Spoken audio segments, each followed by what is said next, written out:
जय हिंद साथियों। आज हम लोग पढ़ने वाले हैं माइटोकॉन्ड्रिया के बारे में। देखिए, माइटोकॉन्ड्रिया जो होता है यह हमारी कोशिका के अंदर का एक बहुत ही इंपॉर्टेंट कोशिकांग होता है। तो इसके बारे में समझते हैं। देखिए, यहाँ आपने लिखा है, यह हमने एक काम चलाऊ स्ट्रक्चर बनाया है। यह माइटोकॉन्ड्रिया, जो माइटोकॉन्ड्रिया है यह जो ग्रीक शब्द से लिया गया है। माइटोकॉन्ड्रिया शब्द की उत्पत्ति जो हुई है ग्रीक शब्द से हुई है, माइटो प्लस कॉन्ड्रिया। माइटो का मतलब होता है जो धागा और कॉन्ड्रिया का मतलब होता है कण। जैसे धागे जैसी संरचना आपको देखने के लिए मिलती है कोशिका के अंदर, तो इसी से मिला के बना दिया गया है हमारा माइटोकॉन्ड्रिया। इसे एक और नाम से जानते हैं सूत्रकणिका। तो यहाँ पे देखिए सूत्रकणिका हमने भी लिख दिया है, मतलब माइटोकॉन्ड्रिया का ही एक दूसरा नाम है जिसे हम लोग कहते हैं सूत्रकणिका हिंदी में। और जो माइटोकॉन्ड्रिया है तो माइटोकॉन्ड्रिया हिंदी इंग्लिश दोनों एक ही नाम है। माइटोकॉन्ड्रिया शब्द प्रयोग करने वाला जो साइंटिस्ट था उसका नाम था बेंडा। बेंडा ने सबसे पहले माइटोकॉन्ड्रिया शब्द का प्रयोग किया। अब एक और खास बात समझिए, जो माइटोकॉन्ड्रिया होता है इसके अंदर, माइटोकॉन्ड्रिया के अंदर एक चलता है साइकिल जिसको हम लोग कहते हैं क्रेब्स साइकिल। माइटोकॉन्ड्रिया के अंदर चलता है क्रेब्स साइकिल। ये जो क्रेब्स साइकिल है, इसी साइकिल के चलने की वजह से माइटोकॉन्ड्रिया के अंदर हमेशा एटीपी का निर्माण होता है। मतलब कि क्रेब्स साइकिल के जरिए कोशिका के अंदर एडीपी से एटीपी का निर्माण हो जाता है। एटीपी, ये बात याद रखिएगा। पूछता है किस साइकिल की वजह से कोशिका के अंदर एटीपी का निर्माण होता है, तो उत्तर होगा क्रेब्स साइकिल।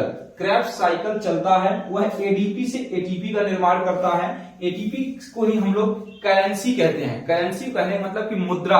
यही हमारे शरीर, देखिए शरीर में ऊर्जा का जो स्रोत है यही है।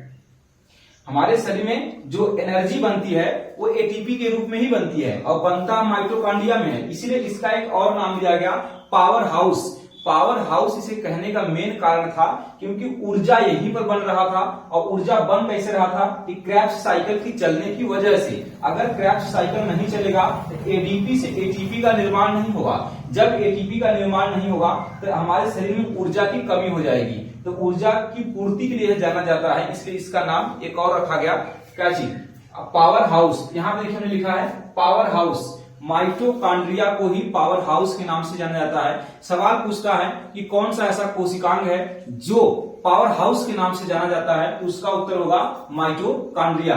अब आगे देखते हैं। देखिए इसकी जो खोज के बारे में जिक्र है, कोलिकर। कोलिकर एक साइंटिस्ट थे जिन्होंने सबसे पहले माइटोकॉन्ड्रिया की खोज किया था। और माइटोकॉन्ड्रिया की खोज करने के लिए उनकी जरूरत पड़ी थी इंसेक्ट की। मतलब कि कह सकते हैं आप हैं कि कोलिकर जो है ये सबसे पहले इंसेक्ट के अंदर पहली बार माइटोकॉन्ड्रिया की खोज किया था। तो कोलिकर ने इसको खोज दिया। खोजने के बाद देखिए एक फ्लेमिंगो करके साइंटिस्ट आए। फ्लेमिंगो ने माइटोकॉन्ड्रिया के नामकरण करने की कोशिश किया था। तो फ्लेमिंगो ने पहले क्या कर दिया, फाइला नाम रखा। पूछता है कि माइटोकॉन्ड्रिया का फाइला नाम किस वैज्ञानिक ने रखा था, तो आप याद रखिएगा फ्लेमिंगो। फ्लेमिंगो एक साइंटिस्ट थे जिन्होंने माइटोकॉन्ड्रिया के नाम के लिए एक नाम दिया था जिसको पहला नाम क्या था, फाइला। फिर देखिए अल्टमान आए। अल्टमान भी एक साइंटिस्ट थे, अल्टमान भी एक नाम दिए जिन्होंने बायोप्लास्ट कहा था। ये सब नाम जो है माइटोकॉन्ड्रिया का ही है। देखिए पहला नामकरण किसने किया, फ्लेमिंगो ने इसको फाइला रख दिया।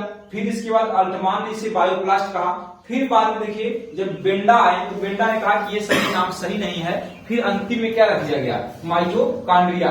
आज इसी नाम से हम लोग जानते हैं। माइटोकॉन्ड्रिया ही सबसे फेमस नाम है। बाकी सभी नाम समय साथ दिए गए और फिर समय के साथ उसे हटा भी दिया गया।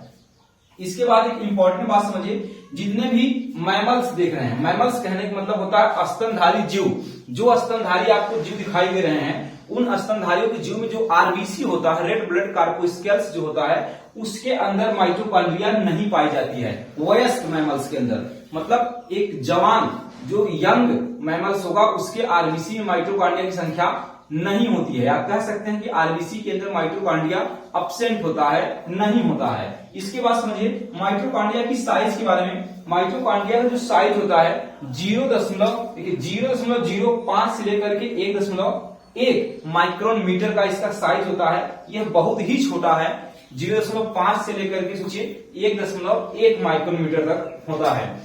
अब सवाल आता है कि एक कोशिका के अंदर माइटोकॉन्ड्रिया कितना होता है। तो मनुष्य के शरीर में एक कोशिका के अंदर लगभग जो होता है 50 से लेकर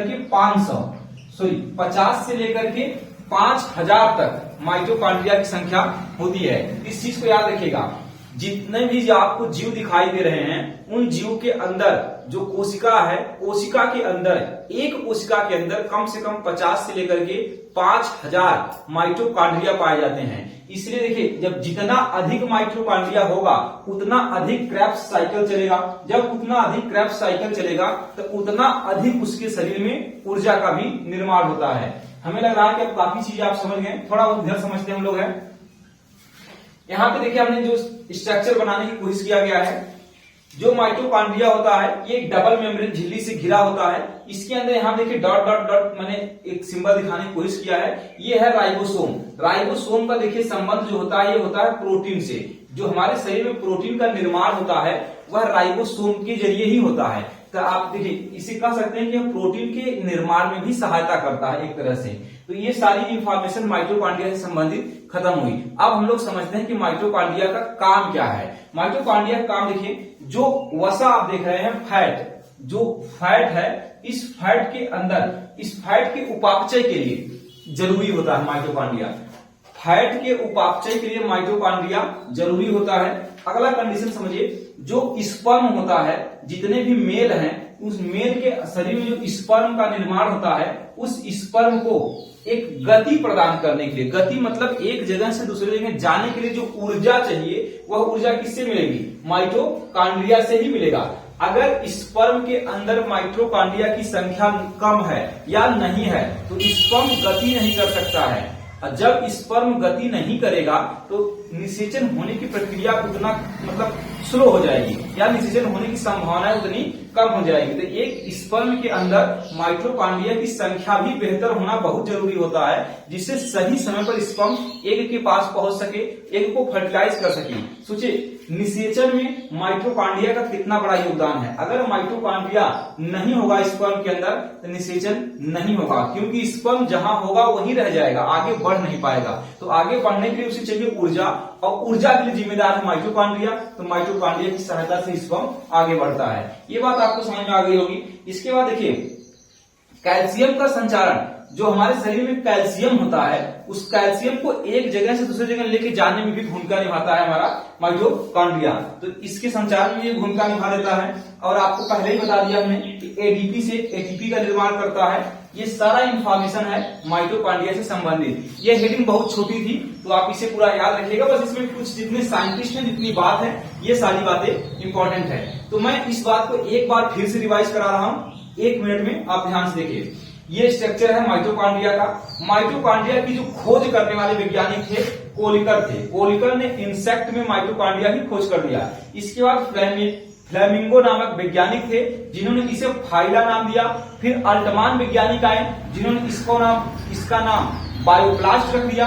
फिर हमने देखा कि जितने भी मैमल्स देख रहे हैं, मैमल्स के जो शरीर में आरबीसी होता है, रेड ब्लड कार्बोस्केल्स होता है, उसके अंदर माइटोकॉन्ड्रिया नहीं पाया जाता है। इसके बाद देखिए माइटोकॉन्ड्रिया की जो साइज होती है, हमने बताया 0.05 से लेकर के 1.1 माइक्रोमीटर तक साइज होती है माइटोकॉन्ड्रिया की। इसके बाद हमने देखा कि नंबर, एक कोशिका के अंदर माइटोकॉन्ड्रिया की संख्या 50 से लेकर के 50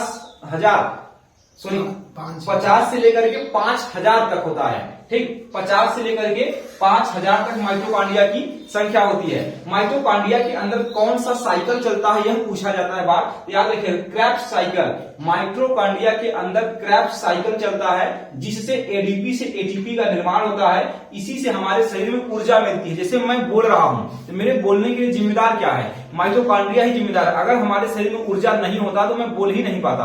तो बोल रहा हूं माइटोकॉन्ड्रिया की सहायता से, क्योंकि ऊर्जा चाहिए बोलने के लिए। वो ऊर्जा कहां से मिल रहा है? माइटोकॉन्ड्रिया से ही मिल रहा है। इसके बाद देखिए एक साइंटिस्ट जिनका नाम था बेंडा।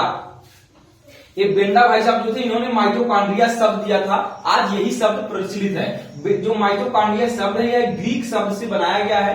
ग्रीक के 2 शब्दों से जोड़ करके बनाया गया है, माइटो प्लस कॉन्ड्रिया। इन दोनों को मिलाकर के कर दिया गया माइटोकॉन्ड्रिया। इसका एक और नाम हिंदी में होता है सूत्रकणिका, इसे भी याद रखिएगा। इसके बाद हमें बताया कि माइटोकॉन्ड्रिया के अंदर होता है राइबोसोम। राइबोसोम जो होता है प्रोटीन के निर्माण में सहायता करता है। इससे संबंधित सारी बातें खत्म हो गई। बस आज के लिए धन्यवाद।